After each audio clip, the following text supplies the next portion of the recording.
네, 안녕하세요. 왕선택입니다. 이번에 민주평통 유튜브 채널에서 평화 토크를 새롭게 시작했는데 오늘은 첫 번째 순서로 미중 경쟁 시대의 한반도라는 주제로 이야기를 나누도록 하겠습니다. 정세현 수석 부의장님 안녕하십니까? 예, 안녕하십니까. 오랜만입니다. 네.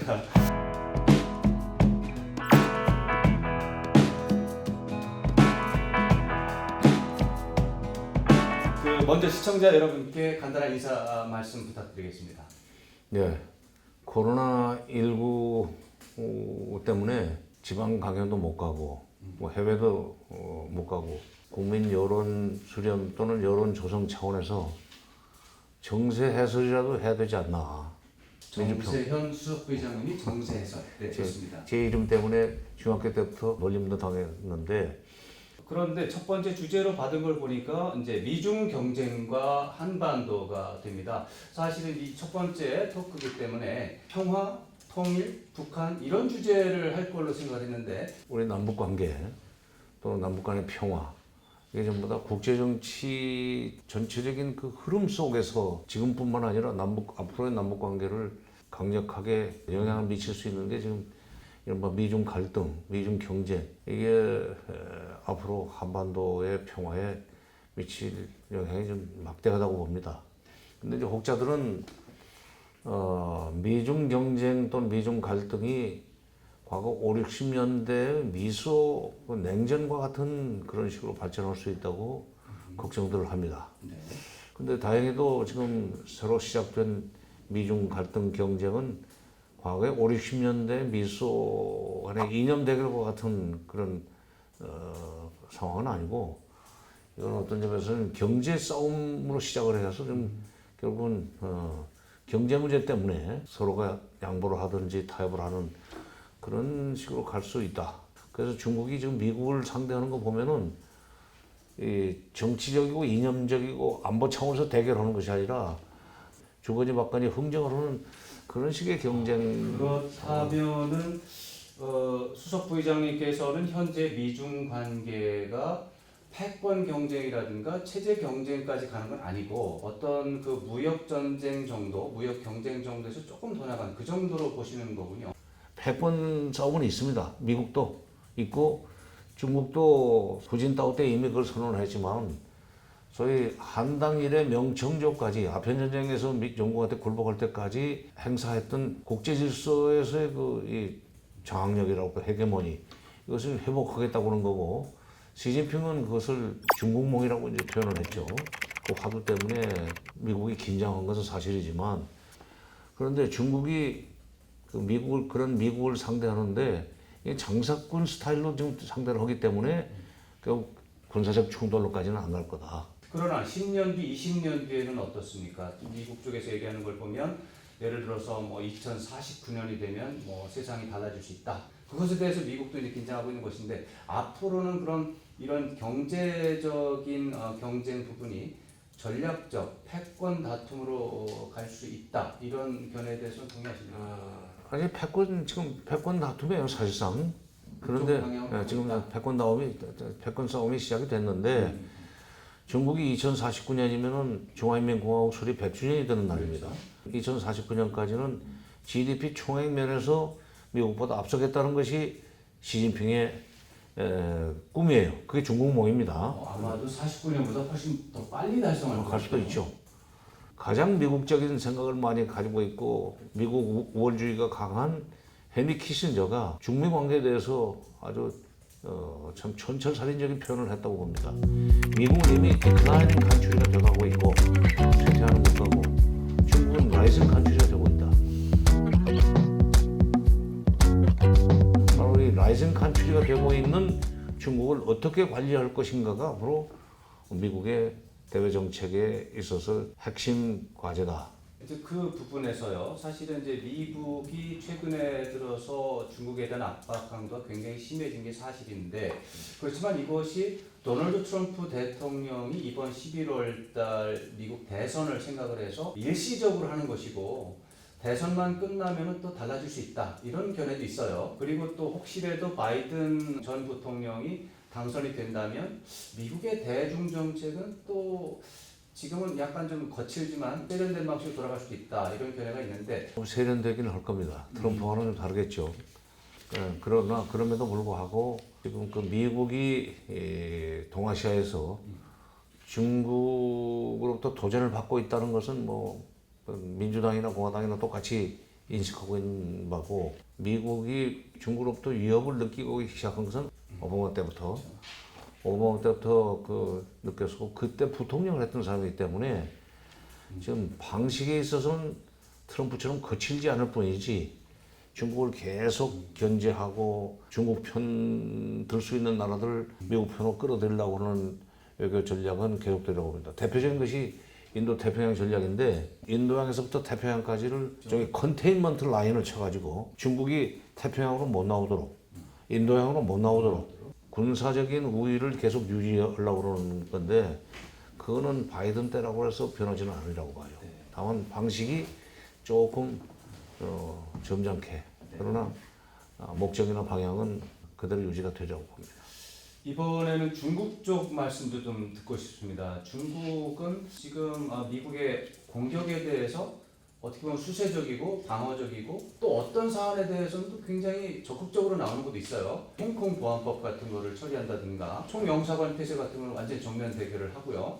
이런 것들을 봤을 때 미국에 대한 중국의 전략은 어떻게 평가하십니까? 최근에 중국의 그 대미 관련된 조치 같은 거 보면서 중국 전통 외교 방식이 그대로 재현되고 있구나 하는 느낌을 갖습니다. 과거에 그 만리장성 북쪽에 있는 세계 민족들, 유목 민족들이 얼마나 중국을 괴롭혔습니까? 그것을 바로 쳐내지는 않아요. 잘 구슬려 가지고 가령 이제 뭐 공주를 보내서 사유를 삼는 그런 식으로 해서 화친을 하고, 그러니까 때로는 강하게 하지만 전반적으로는 중국 외교는 밖으로부터 들어오는 도전이라든지 위협에 대처하는 데 있어서 능수능대하게, 지금 시진핑도 중국 전통 외교 방식으로 지금 미국을 관리하고 홍콩 문제에 대처를 하는 것 같다. 이것을 올림픽 게임이라고 가정을 했을 때 수석 부의장님께서 심판이라고 가정을 하신다면 몇 대 몇으로 지금 점수를 매기시겠습니까? 아이고, 그거는 기본적으로 유능제강이라고는 한자 사자성어를 좀 인용하고 싶습니다. 네. 중국이 상당히 유연하게 지금 그 대처를 하는데, 중국이 말하는 2049년 앞으로 한 8, 9년 남았는데, 그때쯤 되면은 GDP 총액이 실질적으로 중국이 미국을 앞지를 거고, 부국강병이라는 말이 있듯이 부국이 되면은 강병은 나오기 마련입니다. 군사적으로도 미국이 중국을 함부로 위협할 수 없는 그런 상황이 될 거다. 그래서 이기고 지는 그런 관계가 아니라 그야말로 바이폴라 시스템으로 가지 않나. 앞으로 한 20, 30년 내에 양강 구도가 자리를 잡을 거고, 미국 힘은 키신저가 얘기했듯이 지금보다는 훨씬 약화될 거예요. 중국이 커지니까. 그 속에서 우리가 이제 살 길을 찾아야 된다는 것이 우리 과제입니다. 바로 다음 주제로 넘어갈 텐데요. 미중 경쟁이 그러면 한반도에는 어떤 영향을 주겠느냐 이런 질문인데 어떻게 생각하세요? 미중 경쟁이 새로운 뭐 추세라고 그럴까 경향으로 나타나기 시작하면서 국내에서 자주 나오는 말이, 안 보는 미국의 경제는 중국에, 안미 경중 이런 이제 사자성어도 만들어내고 그런 사람도 있었는데, 그게 뭐 크게 틀린 말은 아닙니다. 이제 그게 이제 잘못 들리면은 그 양다리 외교 이런 식으로 이제 오해될 수 있지만, 외교라는 게 원래 그렇게 하는 겁니다. 아니, 외교에 있어서 지조를 지킨다는 것은 그건 어리석은 일이에요.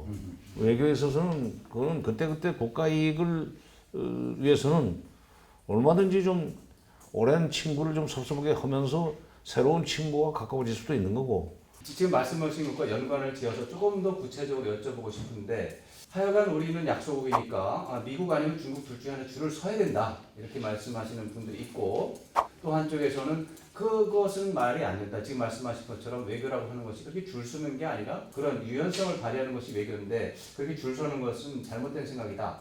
이렇게 이제 말씀을 이제 하는 경우도 있는데, 당연히 이제 수석 부의장님이 이제 뒤쪽을 좀 지지하는 말씀하셨어요. 외교를 줄 서기로 한다면 그거는 대단한 착각이고, 그러려면 외교라는 게 교자를 붙일 필요가 없죠. 한자지만. 그렇죠. 외교라는 그런 거죠. 이제 그건 잘못된 거고, 외교라는 것은 국가 이익을 극대화하는 기술이 외교입니다.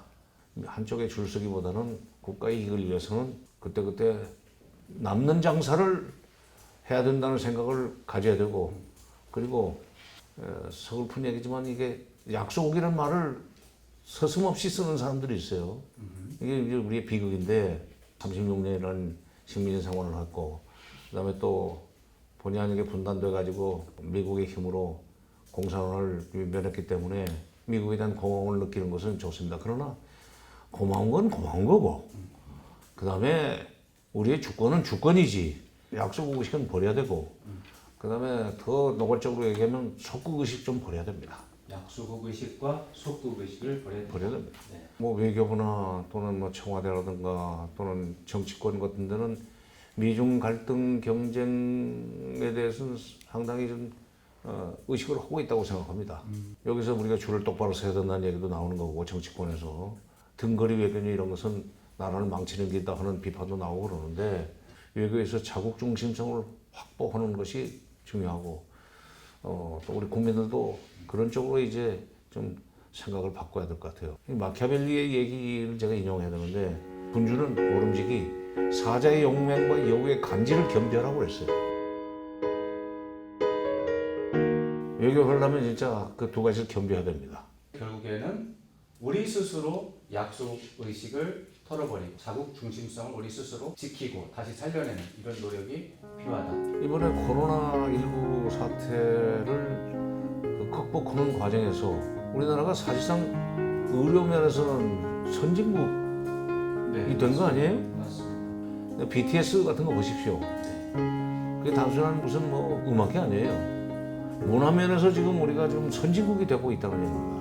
인구 5천만 밖에 안 되지만 10위권의 경제 대국이 됐다는 것은 우리 한국 사람들의 DNA가 대단하다는 얘기예요. 경제 대국이 되려면 인구가 7천만이 넘어야 된다는 겁니다. 적은 인구를 가지고 이렇게 잘 살고 있다는 긍지를 토대로 해서 약소국의식 또는 속국의식을 버리고 외교에서 자국 중심성을 키우자. 그러다 보면 뭐 미중 갈등이 됐건 경쟁이 됐건 거기서 우리 길을 이렇게 찾아 나가는데 조금도 나는 문제가 없다고 봅니다. 한반도 문제 특성을 볼 때 민족 내부의 의지와 역량, 결정적인 변수라는 것 다시 한번 확인했고요. 동시에 국제정치 환경이 또 중요하다는 점도 우리가 동시에 염두에 두면서 같이 가는 이런 말씀을 나눠봤습니다. 오늘 미중 경쟁 시대 한반도를 주제로 진행한 이 평화 토크가 우리 정부의 대응은 물론이고 우리 사회 전반의 대응 역량 또 수준을 한 단계 격상하는 데 도움을 줄 수 있으면 좋겠습니다. 수석 부의장님 오늘 감사합니다. 수고하셨습니다. 감사합니다. 수고하셨습니다.